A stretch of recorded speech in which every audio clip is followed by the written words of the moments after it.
Dear James, I write to share the truth behind the Byron House incident, though I urge you to reconsider your curiosity. Some horrors are better left buried, hidden beneath the ashes of that dreadful place. To recall that night brings a cold dread that creeps over me. My memories are fragmented, haunted by shadows of what once was. I've burned all my notes, relying solely on my fading recollections. Yet, what remains feels like fevered hallucinations. Still, I must recount the events that led me to set fire to Byron House, leaving only one occupant behind. My fascination with the human mind drew me to Byron House, where I worked as an orderly. Once a home for the elderly, it had been transformed by Dr. Samuel Monroe into an institution for the mentally ill. The house had always captivated me. Its crumbling walls and frail inhabitants were a macabre lure.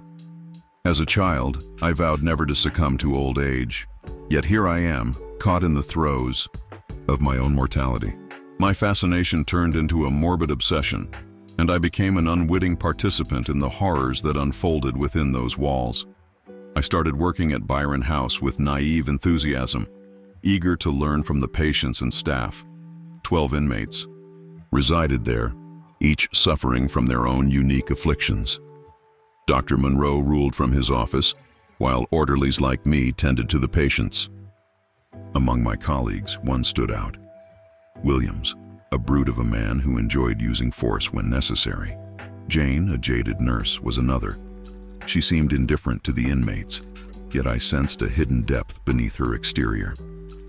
My time at Byron House was brief, yet it would leave an indelible mark on my psyche. As I settled in, whispers of a 13th inmate reached my ears, a rare individual named Jonathan Spencer, known as 13. His condition was so extreme that only Dr. Monroe could tend to him. 13 was confined to the attic, a shadowy realm forbidden to all but the doctor. Jane once told me of a young porter who encountered 13 and fled in terror. Dr. Monroe's paranoia deepened after that incident, ensuring no one else would set foot on the top floor. His obsession with secrecy only fueled my curiosity. 13 became a topic of gossip among the orderlies. Despite our speculations, none of us had ever seen or heard him. Monroe's fervent protection left us in the dark, and my fascination with the attic intensified. I was determined to uncover the secrets of Byron House, no matter the cost. In December, I got my chance. Jane, exhausted from covering shifts, confided in me that Monroe was ill and unable to come in. This was my opportunity. I offered to take her night shift, hoping to finally meet 13. She hesitated but agreed, her relief palpable. As the night darkened, I felt a mix of excitement and dread.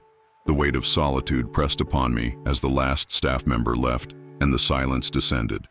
As I prepared 13's meal, a feeling of foreboding washed over me. I climbed the stairs to the attic, each step heavy with anxiety. The air grew thick, and I paused at the door, my heart racing. I slid the tray under the small flap, then crouched to peek through the gap. What I saw will haunt me forever. Bulbous, bloodshot eyes staring back at me. The sight sent me fleeing, and I barely made it to the bathroom before I was sick. The following days were filled with restless sleep and vivid nightmares. I could not shake the image of those eyes. When I returned to work, I buried myself in my studies, avoiding all mention of that night. Dr. Monroe remained absent, and the staff spoke little of strange occurrences. Yet my curiosity only grew stronger. What affliction had twisted 13's form? I resolved to take over Jane's shifts while Monroe was away. She readily agreed, and my next night was upon me. As I prepared to visit 13 again, I discovered a crumpled note at the door.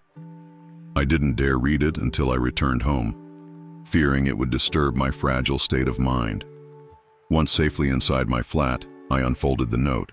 Its scrawl was childlike, yet the message was chilling.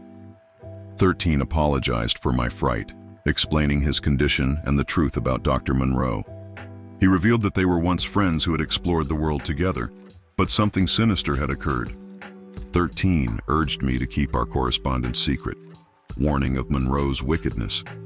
He asked for my help to retrieve items taken from him, items he believed Monroe possessed. The gravity of his words weighed heavily on me. I was drawn into a web of intrigue far beyond my understanding. I had stumbled into a dark conspiracy, one that threatened not only 13, but perhaps the world itself. I knew I had to respond and uncover the truth, no matter the consequences.